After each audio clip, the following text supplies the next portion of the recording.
Sweet. All right. Nice. Welcome, Great. everybody. Welcome, Julianne. So Hello. excited. I've been excited to talk to you all week because, well, one of the reasons is I looked on your, I've kind of looked at your profile and gotten to know you a little bit better. You're a photographer. Yes, You yes. didn't know I was going to ask you that question, right? It's really relevant to my trading journey, I feel like, because I mainly photograph weddings. And Yeah. so like the fast-paced, high-pressure environments, it Yeah. translates. Yeah.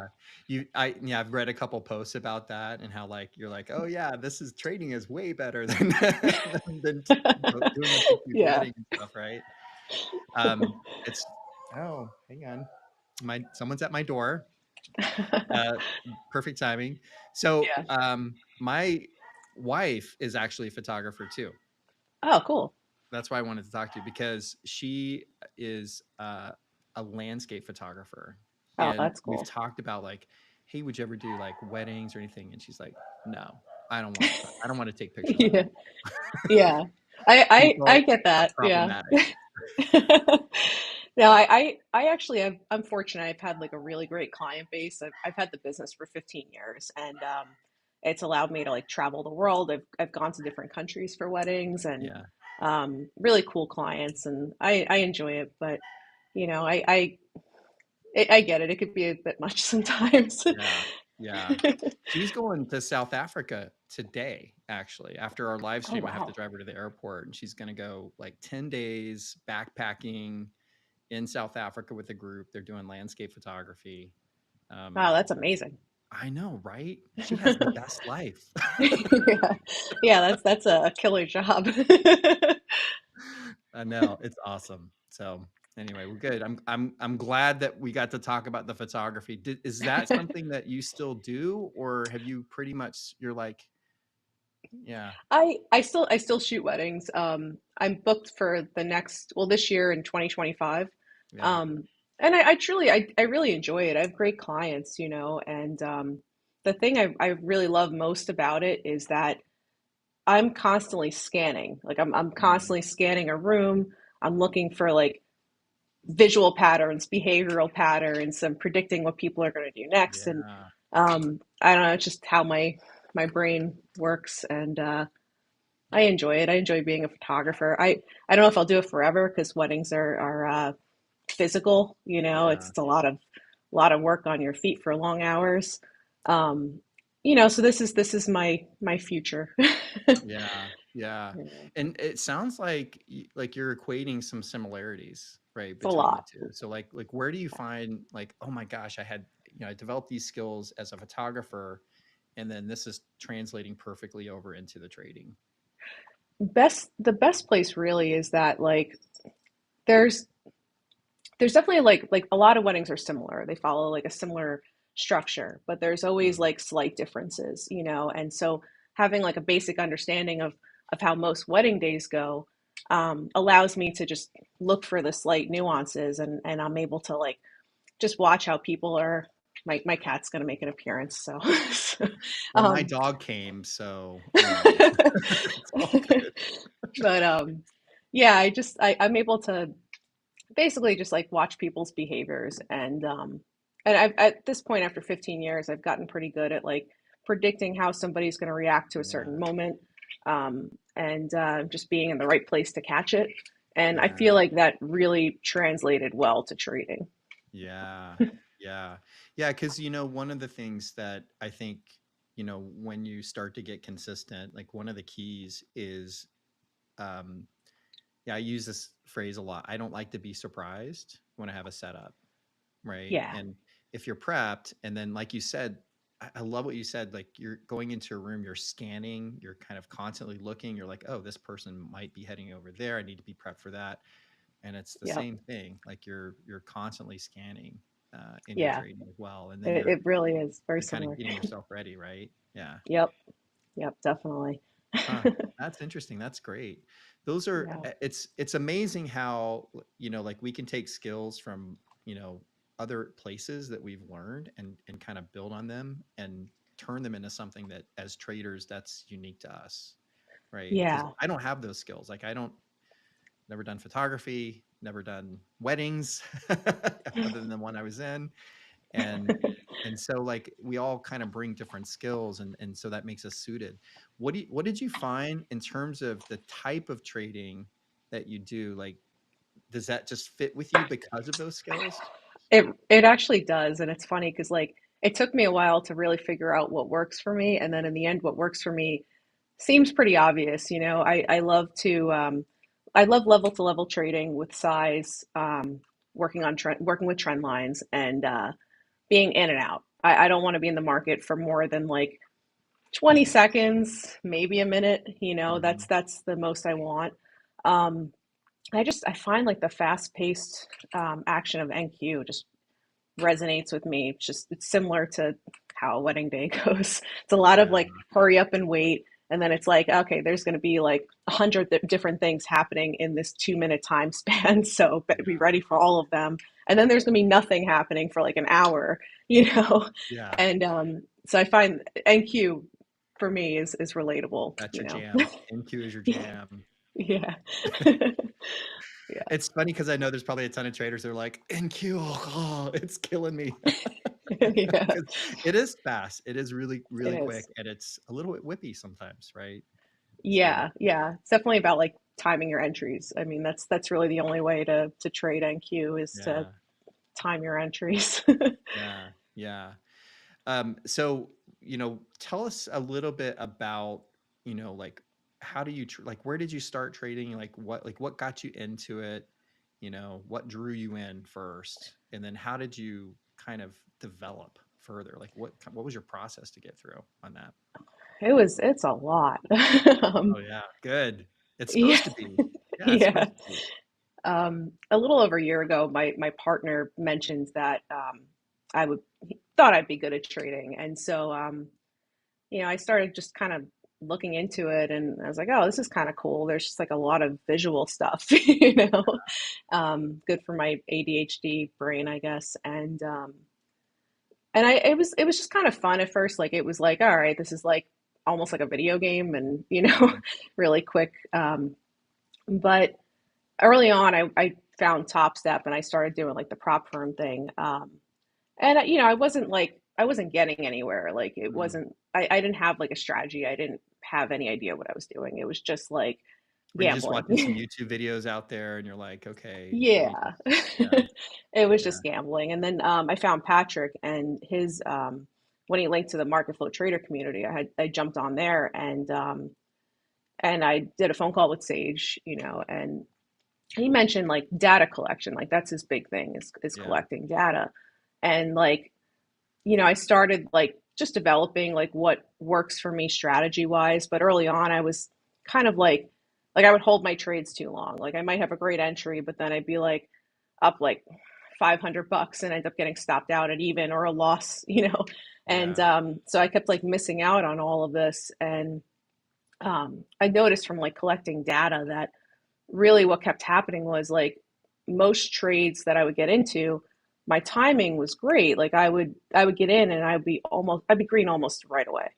Yeah. But I wasn't comfortable with like I guess taking my profits because I kept hoping like that would be the home run, Mm-hmm. and I yeah, so I blew up a lot of combines trying to get the home run.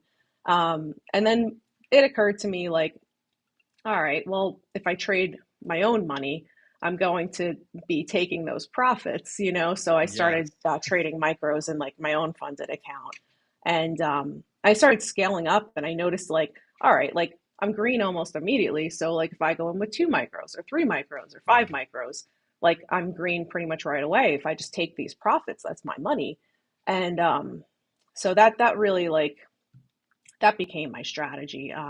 Now I'm back with like the prop firm thing. I just passed 2 TopStep evals today, and I passed an Wow. Apex one technically the other day, but today was like day 3, so it passed today too. So Yeah. Yeah.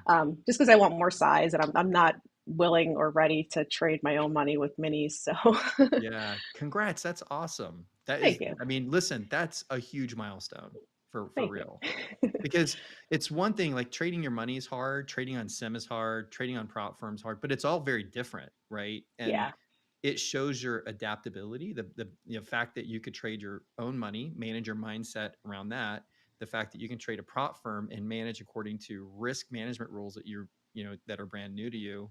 Like that's really great adaptability in your trading. That's awesome. Yeah, that's Yeah. really cool. I like I that. found a lot of little things along the way that, like, I noticed that there's fear triggers, and fear triggers, everyone has them, and it's like you might not know what causes it, but like with fear, it just comes like self Mhm. doubt, and you lose your confidence, you lose your patience, and for me, it's like I had to find out what that fear trigger was, and like that was like really the moment where I was like, all right, stop holding yourself back, take your profits, you're green right away, take your profits if you managing emotions and figuring out what they are in the first place really is, you know, that was a Yeah. big part of my journey as well. So, Yeah. No, I love that. So you joined, you watched Patrick drew you in to the community, which is awesome. yeah. And then were you trading Patrick's strategy at first? And then did you adjust that and modify and kind of make it your own? Or did you just kind of stick with that? Like, how did you evolve your actual rules? Well, Patrick really got me excited on NQ because like he would trade NQ and I was like, Yeah. wow, this looks really fun. Um, and so I did his master class on MarketFlow Trader and I was like, oh, cool. Like, trend lines, like let's find the trend line breaks. And and then I started like tracing trend lines back and I was just like, oh, well, this touched a trend line like 3 times, so that's like clearly a key level. And I started kind of finding levels. And then when Sage started the live trading desk, I tuned in like right away from the start every day, and he would talk about Mancini, and sorry, my AirPods popping out, and and so like Mancini's levels. So I signed up for Mancini's newsletter and I read how he finds his levels. And I started getting like really like nerdy about finding my own Mm. levels. And like to the point where like I would enjoy watching NQ go without me as long as it followed my levels because I You're was like like, that okay, I was nerdy right. about it. Yeah. So it was like a lot of months of me holding myself back, like knowing what I needed to do, really learning and absorbing a lot of information and then just like not doing it out of Yeah. some sort of fear trigger that I identified and was able to overcome. But I just, it was like I was able to absorb a lot of information, but I just couldn't put it into action until I just basically decided like no more BS. Yeah. Yeah. So just like I want to talk about the fear triggers in a second, but before we Hmm. go there, you're mentioning the live trade desk with Revan, which, so I have some thoughts on that, but I want to kind of ask you first, like what role has that played in your trading? Like, because, and by the way, there's the reason I'm asking that is because there's probably a number of people on listening here. They have no idea what this is, Yeah, right? I yeah. mean, we have some market flow trader people on the stream, and then we have other people that are listening in. And so, let's kind of tell them about this because this has been a really great tool for you and a lot of traders that I work with as well. So can Yeah. you just talk a little bit about that? Because I think it's a really unique thing. And I'm going to tell you why I think this is so unique, but I'd love to get your thoughts first. It was such a major like pivot in my trading journey to follow every day, to follow Sage. He shares so much wisdom that Yeah. like, if you listen to him for 8 hours straight every day of the week, you're picking up all of this like it's insanely valuable. I mean, literally valuable information because it translates to actual monetary value, in the end. It's just it's amazing how much information he not only has but is willing to share, and he shares it so well. Yeah. That's the other thing. He's a great teacher, Yeah. and it's for the value. It's unreal. It's a great investment to Yeah. do that. That was a Yeah. big boost for me. As someone who's been around the block, and I've been in different, rooms and stuff like that, like this is totally different. Like this isn't like, I remember there's this one guy that I listened to and he was really great. And I think a lot of traders have this experience where they'll find someone who's really great and you Hmm. watch them take their trades and the hope is, well, maybe I can follow them and make a little bit of money. Right. Right. And what ends up happening is like, they're like, boom, I'm in. Oh, boom, I'm out. And like, you're like, wait, what happened? And Yeah, you have no idea what's going on. And you see this person making money, and you probably are feeling a little bit frustrated because like, I don't know what they're doing. And what Revan does, which I think is just so brilliant and helpful to the community, is it's not like that. This isn't a room where you're necessarily going to go in and he's going to say, buy now, sell now. He's right, going to, this is the setup. This is what the setup looks like. This is why I'm taking this trade. This is why I took this trade. This is why you stay out of the market right now. Like, it's more about teaching you how to actually trade that way than it is just come and follow me. And I think right, that's really the key for so many traders, because nobody, like, you can't just watch someone and follow them and do what they do. You have to right. learn on your own. And so you have to learn these principles. And so it's a really great mentorship in that room, Yeah, right? That is, am yeah. I right? I like, I've, Oh, you've clearly absolutely. in it, right? Yeah. Absolutely. And he's so supportive. Like, he really is an excellent teacher. He wants to see his traders succeed. Like, Yeah. that's, you could tell that that's his number one goal. And, the wisdom that he shares is just like, even if like someone's an excellent trader, they don't have like those years of experience. Like, they're not, like, I would never be able to think of all of the things the wisdom that he shares on my own in like a shorter period of time. Like, it's like everyone wants like a shortcut to be Yeah. successful trading. And there's no like shortcut, but really if there was one, it would be learning all of that information. Yeah. It's so valuable. Yeah. Yeah. Yeah, and I'm sure there's going to be people that are like, hey, like, this is interesting. Where do I go? If you look at the description of the YouTube channel in the video here, you'll see a link over to the live trade desk. Highly recommended. So, and you're hearing it from, Julianne. Like, this is one of the things that was a real pivot for her in terms of her consistency. So, just Yeah. it's an awesome thing. So, let's come back to the fear thing. Yeah. What was your fear trigger? What was it? My fear trigger, it kind of went back and forth. There were two of them and they were like opposites. And like one was fear of failure. Obviously, everyone has Mm-hmm. that. But it took me a while to realize I had fear of success because Ooh. I was afraid of the, I was afraid, I guess, that I wasn't worthy of the amount of success that trading can lead to. And so it's easy to get that in your head and sabotage to prove that that's the case. And then you fail and you're like, oh, see, that's, and then you're like, well, now I'm afraid of failure. And it really took like, it took a lot of me like delving into like the reasons why that was a fear of mine to want to overcome it. Really once I started working to overcome that, it just was like that. Mm. So what did you do? Because I think every trader Yeah. struggles with, on the mindset side, there's some aspect of fear there, right? So, I Yeah. mean, if you don't mind sharing, like, Oh you don't no, have to go into, definitely not. we don't need to hear about your childhood, but Yeah, no, no, let's have definitely. some It insights. was actually, it was as simple as like, I need to trade my own money because Mm, like, I'm not going to blow up my own money. I'm going to blow up a TopStep combine and to yeah. prove that like, I'm, not going to do this well or something, but I'm not going to do that with my own money. I've always been really responsible with money and just in general. And so I was like, all right, if I self-fund an account and trade micros, like I know I'm not going to, my AirPod keeps coming out. Sorry. Mm, I know I'm not going to blow up. I'm not going to sabotage it. And so like, it just forced me to basically do all the things that I was holding myself back from doing mm, before when I was just trading combines. yeah. There's an element of, um, like, leaning on self-confidence there, right? Like, you had an assurance in yourself that you would stick to rules when you were trading your money.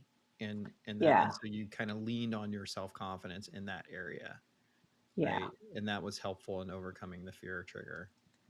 I started my photography business 15 years ago and I right out of college and I had nothing to start it with. I was scraping by and just the fact that I could do that.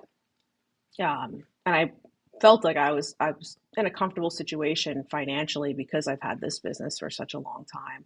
It's like I'm not doing anything to jeopardize this business that's my baby. I'm not going to just throw my money away. Like Hmm. I'm armed with the information to make money now. So Yeah. let me just, put my own money up and trade what I know and stop holding myself back. It's kind of like I'm looking at you and I'm like, you're kind of a unicorn because so many people come into trading and then they create baggage that has to be unwound. And it doesn't sound like you did that.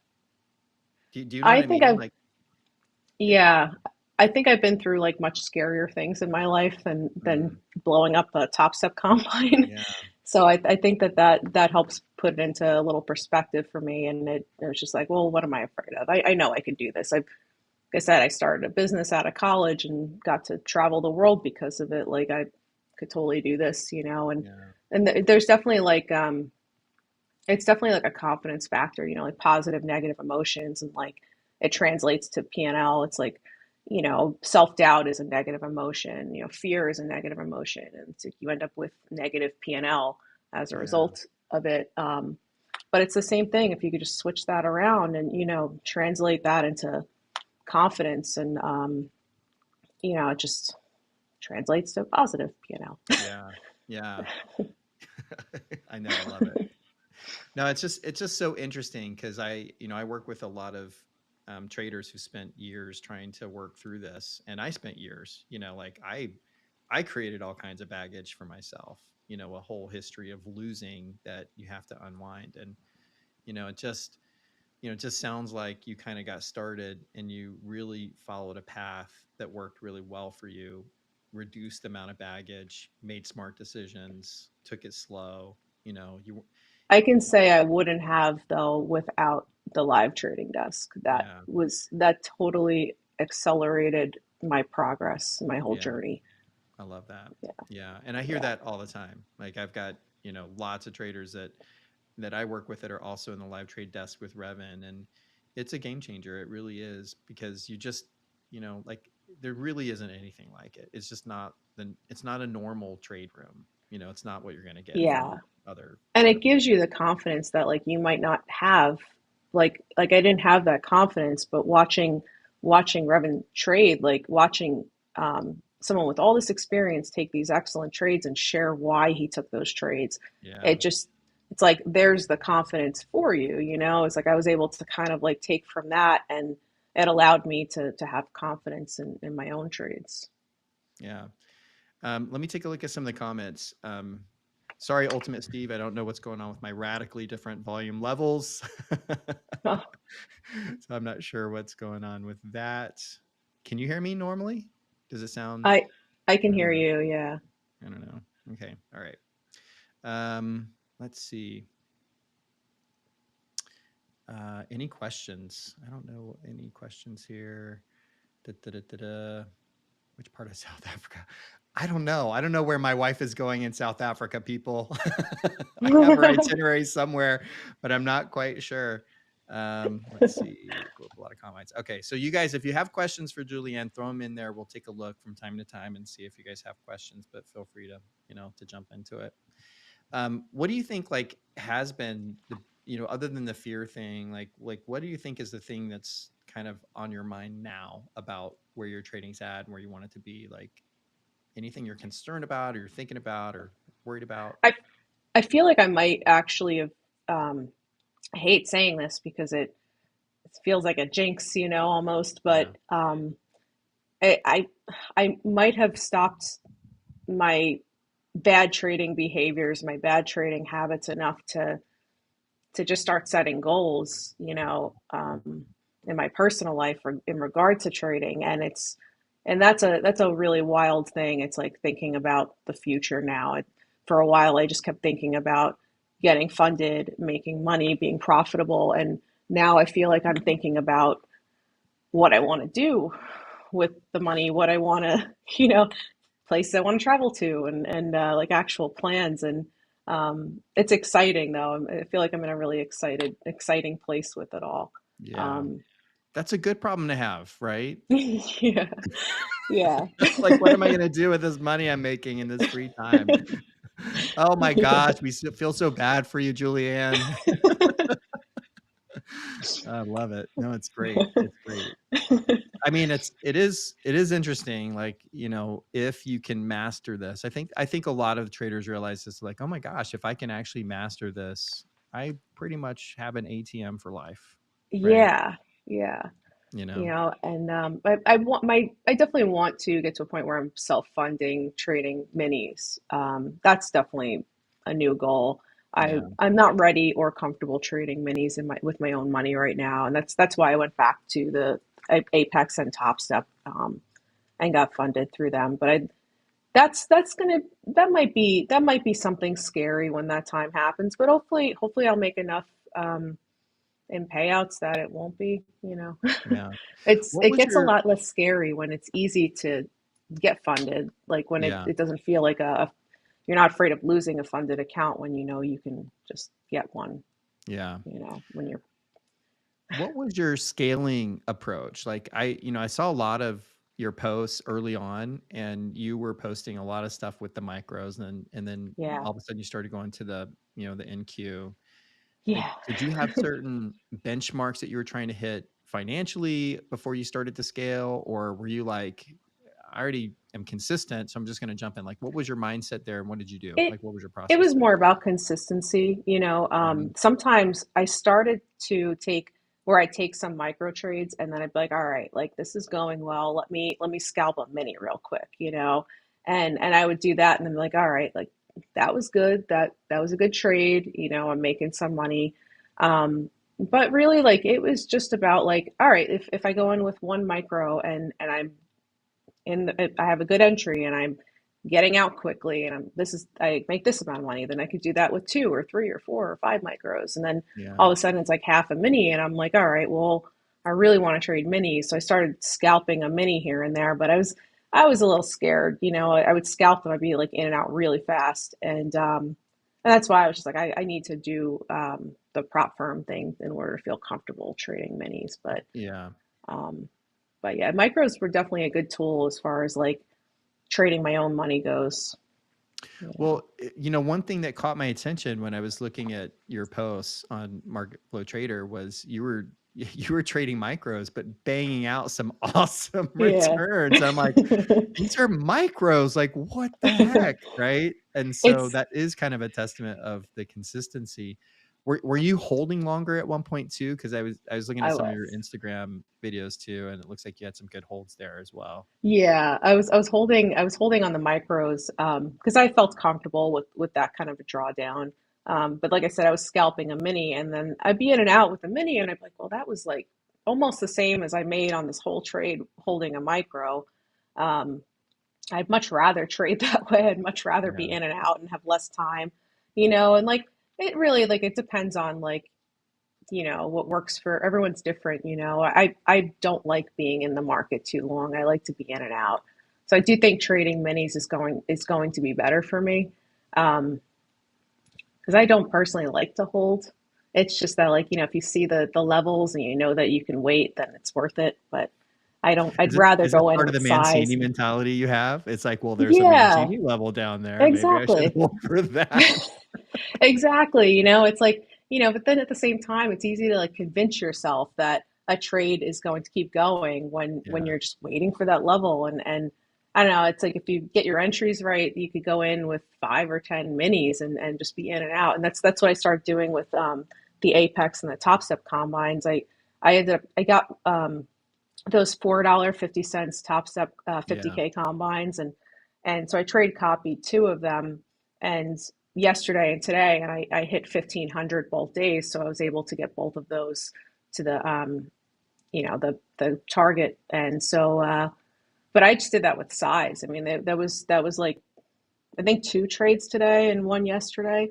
Mhm. And it was just like quick. I went in with all five contracts, but my entries were great, and I was able to just immediately move my stop. And then so I trailed my stop, and I had my profit target set at the 50% mark for the account, and it just happened real fast because size, which I like better. I Yeah. like in and out. And those don't have the Top Step doesn't have a trailing drawdown, right? But the No, Apex no, does. Apex But that does. doesn't Yeah, really affect you if you're in and out pretty quick. But does it affect you from a size exactly. perspective? Because if it does go No, against because you. I trail my stop. So even if like I'll have a profit target, in case it were to keep going. But I'm trailing my stop, and so it's like if it does like add to it at all, it's going to be like 200-300 bucks. It's not going to be. It's going to be like kind of negligible. Yeah. Because I'm just moving my stop right along with the candles. I don't care how long I'm in that trade. I just want to. I want to be in and out. I don't care about if it continues to go. Let's just say I make like 2,000 off of a real quick move, and it continues going, and I could have made like 10,000. I don't really care. I'm just waiting for like the next quick move so I can make another 2,000. Yeah. Like I'm not thinking about that. I just want to be out of the trade. Yeah. you know. Yeah. Um, so yeah. Huh. I mean, do you have any, if someone were to, say, hey, I've been really struggling, right? Like what kind of, like, how would you nurture somebody into, a path of consistency? Like, what would you do based on the experiences that you've had so far? I would say that um, trading the market is it's a language, Mm, and people don't really see it that way, but it takes a long time to learn a language fluently. And I think a lot of times, like when we look at the market, we're trying to predict what it's going to do instead of just reading what it's mm, telling us. And it's like you don't pick up a book you've never read before and try to predict the plot. You just read it and you enjoy it, and you're like, oh, okay, cool, that happened when it's over. And I mm, think like people get caught up in like trying to predict the market as opposed to just reading it. And once you start reading it, it gets a lot easier. All of the other things start feeling a lot easier too, because there's no need to overthink. It's mm. overthinking is a killer really in trading. And when you start to try to predict, you're just overthinking. And yeah, maybe that's not the answer, but it does it. That's a beautiful analogy. Like that's one of the best analogies of the market I think I've heard.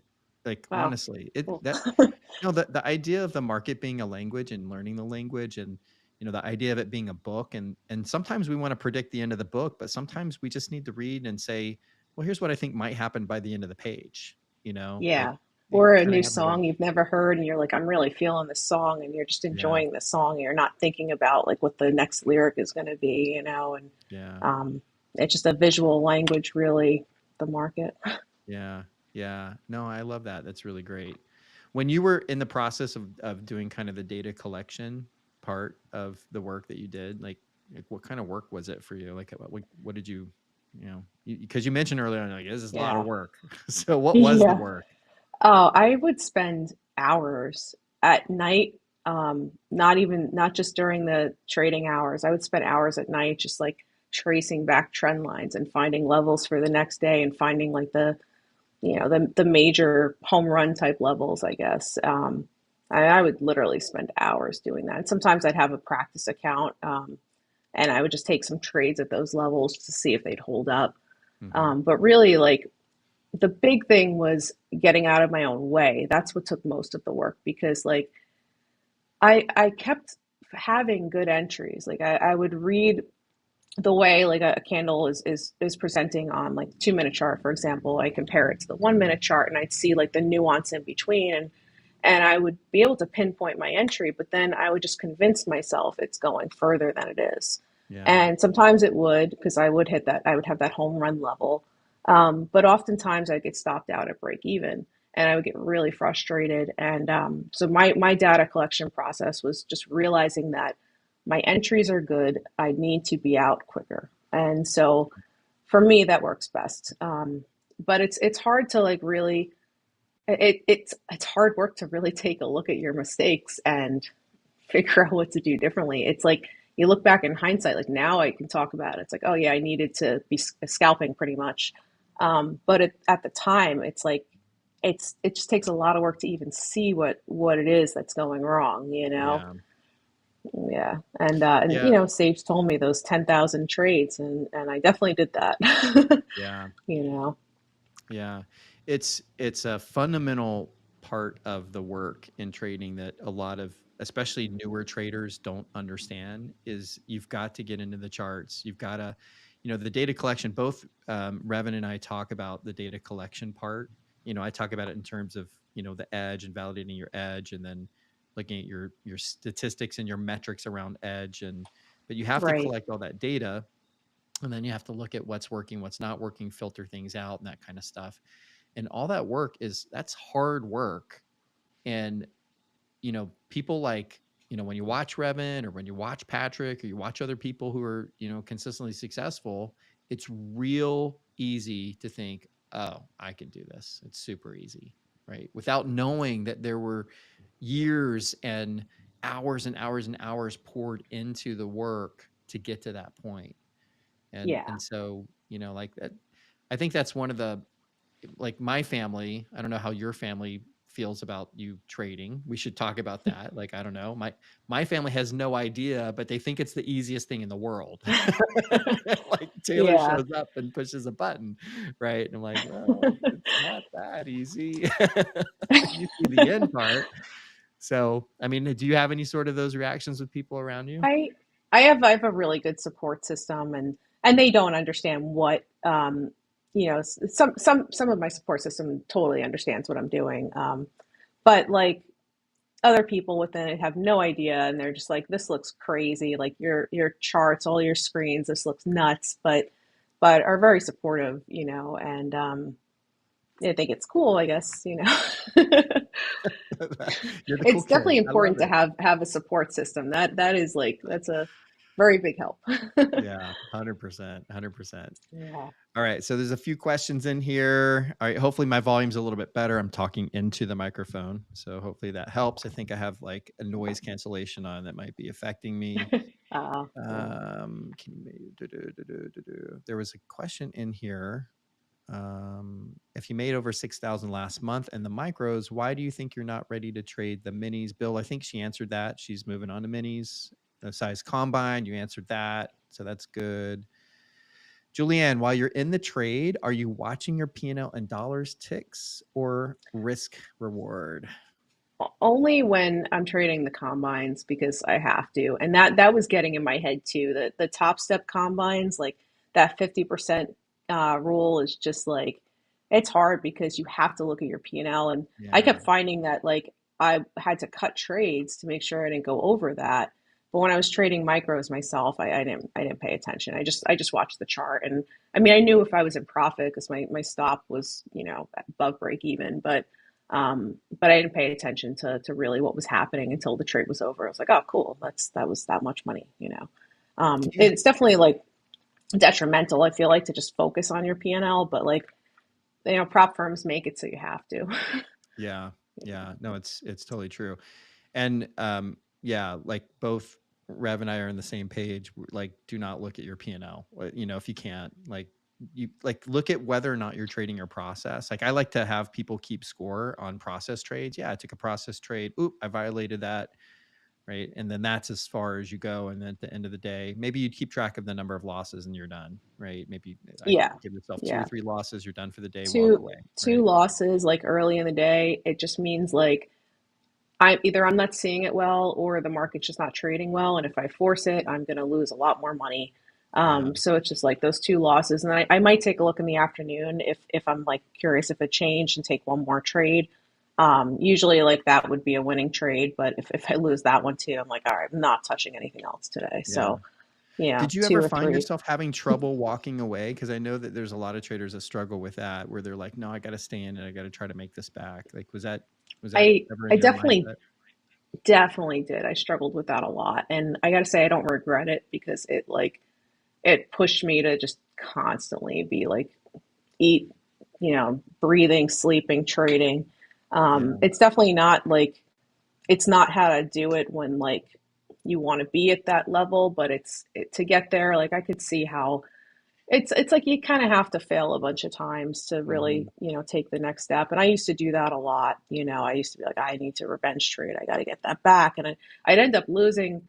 I'd be in a combine and I'd be like, this really got me all the time. I would so often get to that halfway point and then blow it the next Mm. day because it was just like, I have to get this funded account. Or I would be like, say I'm in a 100K combine and 3,000 is what I can make in a day. And I'm like, oh, if I just make that extra, I'm at 2,500. If I just make that extra $500, I could be funded tomorrow. And then all of a sudden I'm down, that 500. So I'm down 1,000 from that 3,000 point.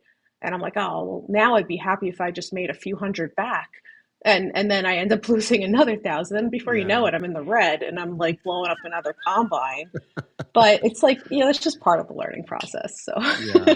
Yeah. It yeah. is. It is. I think everyone's struggled with that one, right? Because like it hurts the ego to walk away and have a red day, Yeah. and it's like, oh, Yeah. I lost, now I got to come back tomorrow. I'm red. You know what I mean? And so the idea of like, okay, I can get past this is, pretty prevalent, and I think that's a fear trigger too, right? That it's the fear of losing is one. There's one trader I worked with, that it was a fear of being a quitter, right? Like, I don't want to be a Oh, quitter, so huh.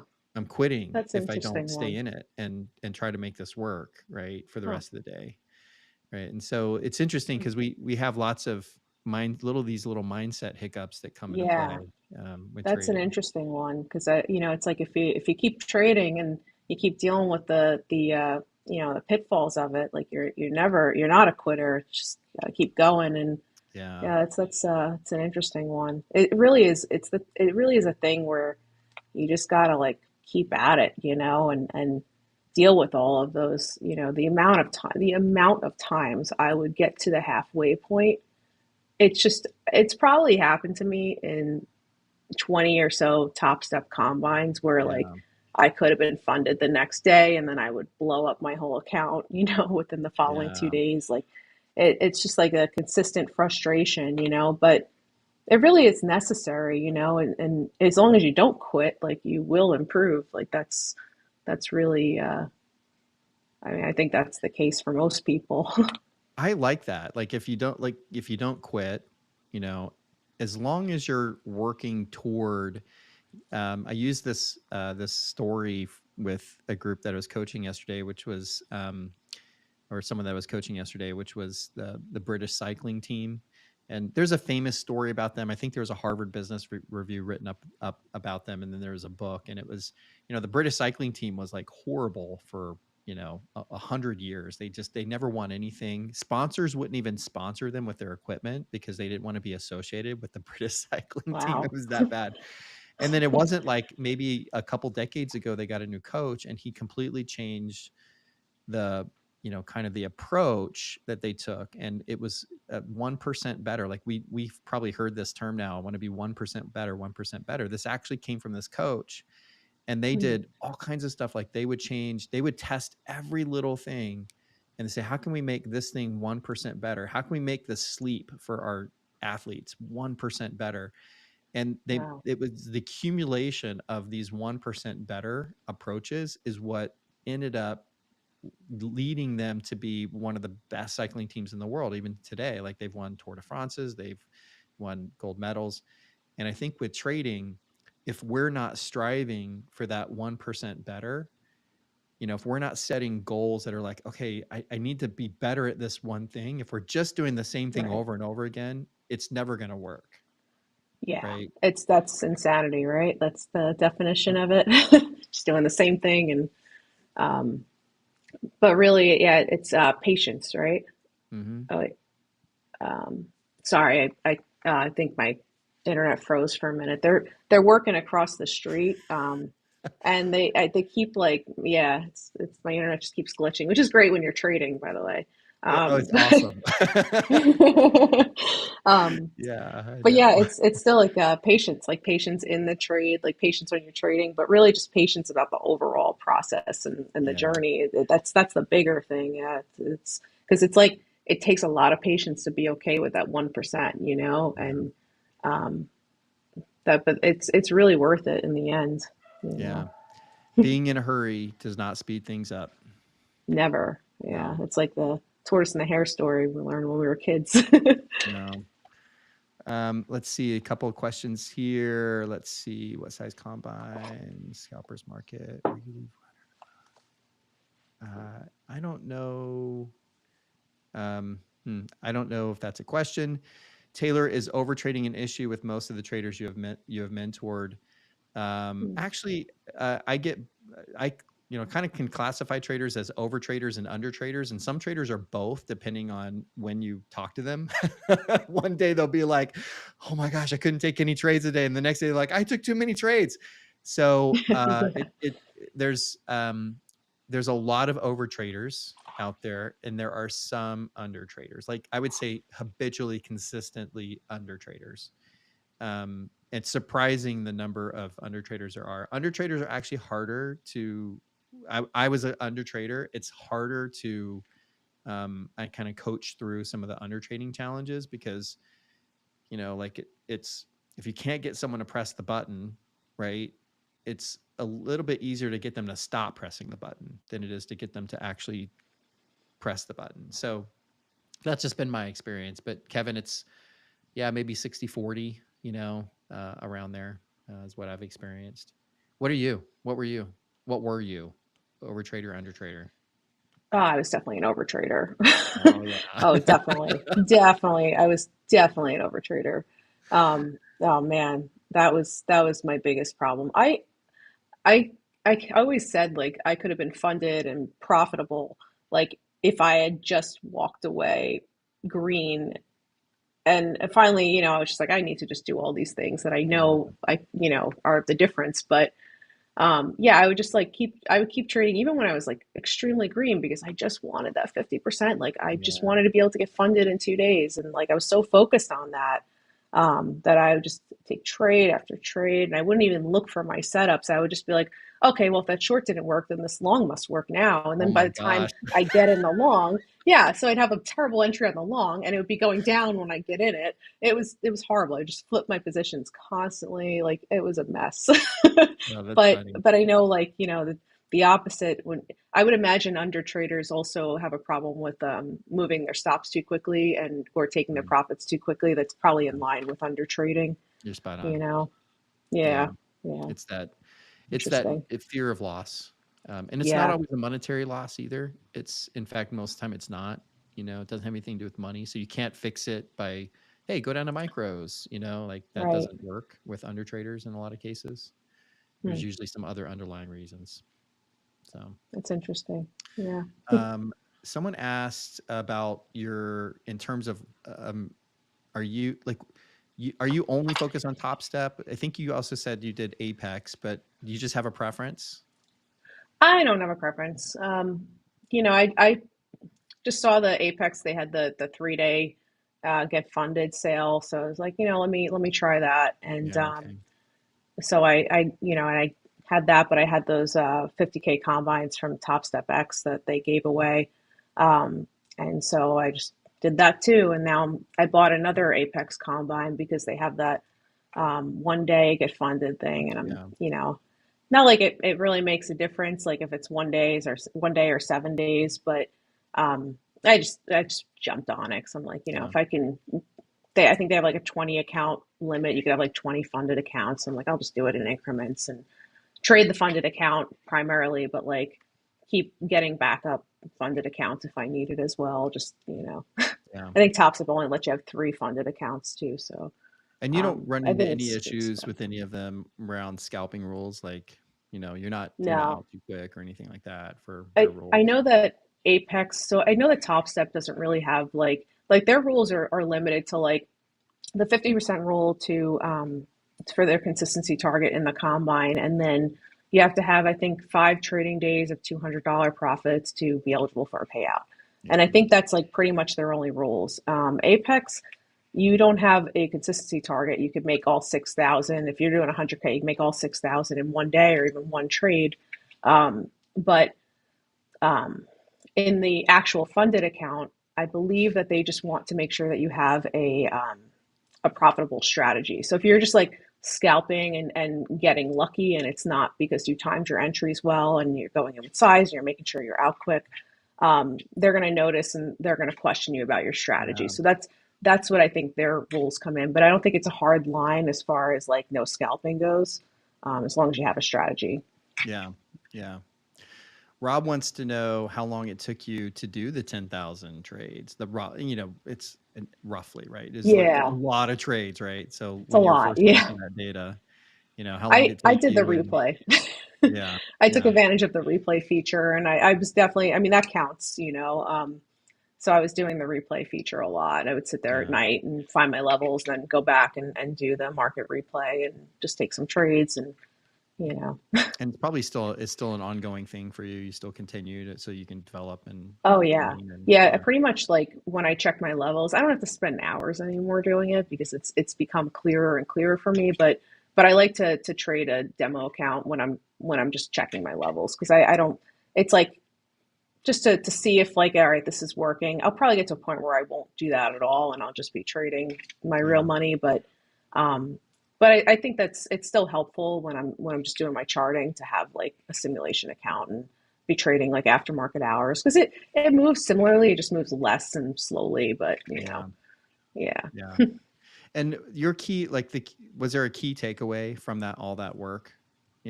I think you mentioned it before, but I know Rob's asking Yeah. again, so I I can guess what it was was. I was holding too long Too long. Yep. trying to Yeah. convince myself that the trade that I was in was going to keep going or it was going to turn around or you know, I was doing the thing I said about trying to predict the story Yeah. instead of reading it. And when you get caught up in like in a trade like that and you're trying to like you're just trying to convince yourself that that is the story that's happening, it's really easy to overlook what's actually happening. Yeah. Right. That's awesome. Okay. When is the optimal time to add you in along with Revan's coaching? And it's kind of like individual, based. Um, I do a lot of mindset work. So a lot of what I do is around mindset. I also have a more structured, not more structured, like I have a very structured process in terms of taking you through how do you do the actual data collection. So I have a very, kind of oriented process, go do this, build a trade plan, right? So I have a whole approach that shows you how to actually do the data collection work. And then we work on process and then we do a lot of the mindset stuff. So I think if you're in a space where you can pinpoint mindset as, hey, this still is holding me back, then that's probably a good time to also add in the consistency accelerator as well. Or if you're struggling, you're not quite sure how to do the data collection work, that'd be a good one too. What's the max risk you take per trade? Mario wants to know. Um, so it's kind of crazy. Like I have my bracket set to like $300, and that doesn't. It's the same if I go in with five contracts, um, because I'm really concerned about my entries. I think I posted in MarketFlow Trader my Apex numbers from the other day when I hit Mhm. the 6,000 mark, and I think it was like I lost like $240. Yeah, that was I had crazy. one was break even, one was a losing trade. But I just moved my stop. I was able to move it quickly um, because I'm mainly just looking for like those perfect entries, you know. So in the end, like my bracket just protects me. Like I'm protected, so I'm not gonna like blow up. But it rarely ever gets to that point Do because you have like an I'm all about. average, like, do you have a specific amount of stop loss room that you take, or are you looking at a level for your stop loss? I So I set my I like this feature about TopStep X. Like you're able to set your own personal daily loss limit in there and which you know you can do in TradeAvate as well, but I set it to like $500 for that 50K account and that's Yeah. so that was two trades. I went in that would be two trades. So I had like 250 I was risking per Okay. trade and but you know it's like I know that's really minimal. I think it's like 1 or 2 points if you're going in with size. But I didn't really, you know, I don't worry about it because like worst case happens is I lose $250 or whatever because I was wrong on the trade, you know, and it's really not a big deal.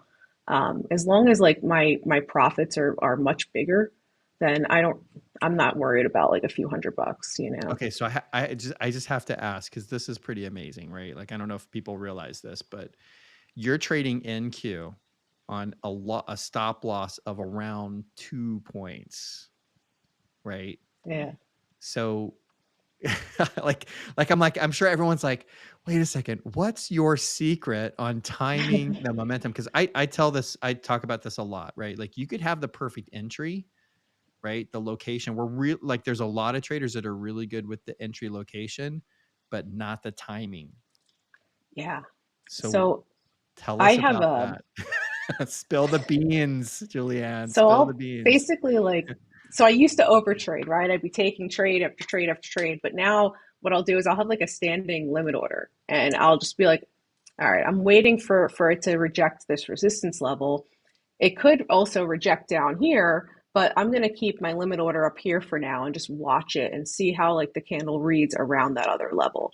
And if it reads like it's safe at this other level, because I know that like if it comes up there, it's going to bounce off and it's fine. But I'm just going to watch this like smaller level to see if it actually, turns around there.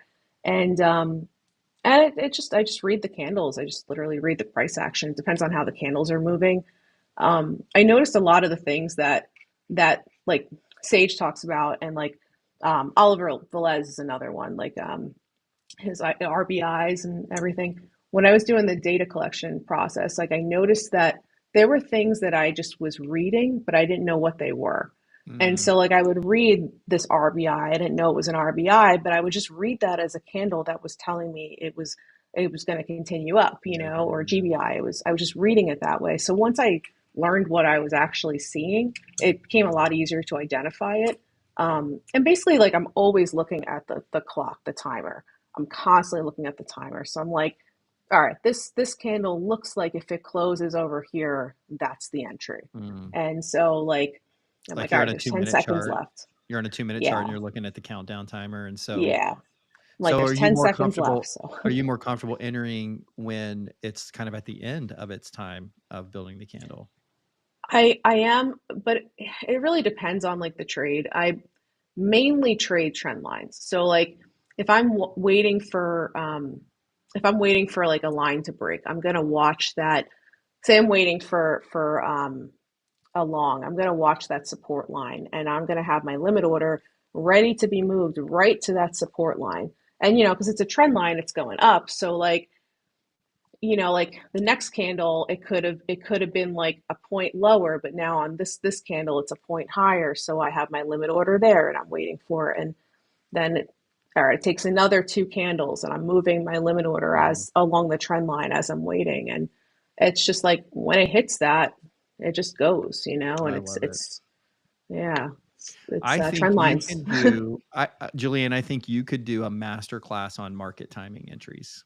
I Maybe I think eventually.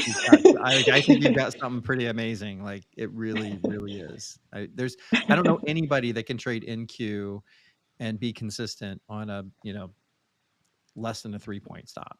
Like it's crazy. That's crazy good. I'm a nerd with a lot of things that are like technical. So I've really like I enjoy watching the market even when I'm not trading it because I'm that much of a nerd.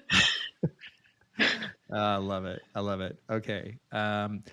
Kevin, you ever traded today? Thank you for sharing that. You're going to have to set up a call with me. So let's do a mindset coaching call, brother. Let's do it.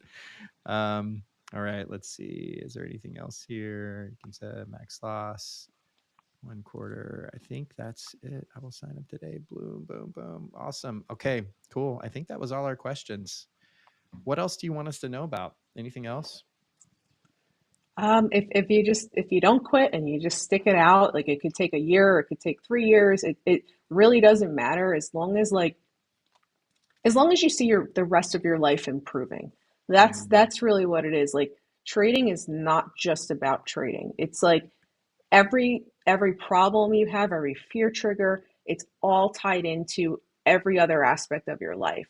And yeah. like whenever you run into a problem in the data collection process, think about what other part of your life that's related to, because usually like it's pretty relative. I mean, the market's moved by people, so it really is like psychology based, and there are a lot of ties to external factors. When we're trading it, like if whether it's like self doubt or impatience, like chances are you have self doubt in other aspects of your life. Chances are Oh, you're totally impatient in true. other aspects, and yeah, it's like So it's like if you see those, if you just work on improving those parts of your life, you will improve your trading. It Yeah. really it's that simple, and you'll look back and be like, man, my life is so much better because I worked out that thing that I didn't even realize I had an issue with until I started trading, and now I don't have that issue anymore, and I'm also making money.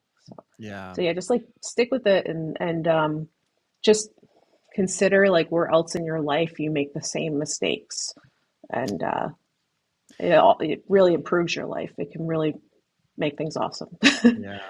That is well said. That is well said. The market has this amazing ability to show us what we need to work on in our lives. And Absolutely. and it sounds like you've done the work. So you have done the work. I love it. You're a delight. I loved having you Yeah. on. I was so excited. I'm like, oh, this is going to be amazing, and it was. It was. It was Thank you so absolutely much beautiful. for having me. I really appreciate it. It's been a lot of fun. Yeah, it's great. So, how can everyone stay in touch with you? Like, I'm excited to keep following you. I want to see your journey, and I want to, gosh, I want to figure out how you're trading in Q with a 1 2 point stop. But tell us how we can get a hold of you. So I'm on Twitter or X as Julianne Trades, and then I'm on Instagram as Julianne Trades Futures. And I'm on here on YouTube as Julianne Trades, and I'm in the MarketFlow Trader Community, which is the best place to be if you want to excel. That is, you know. Yeah, it's amazing. I love it. Well, thank you so much, Julianne. Thanks everybody for Thank coming you. today and listening in. And you're just a delight. It was awesome to have you. Thank you. Thank you so much, and thanks for having me. Awesome. I love it. I love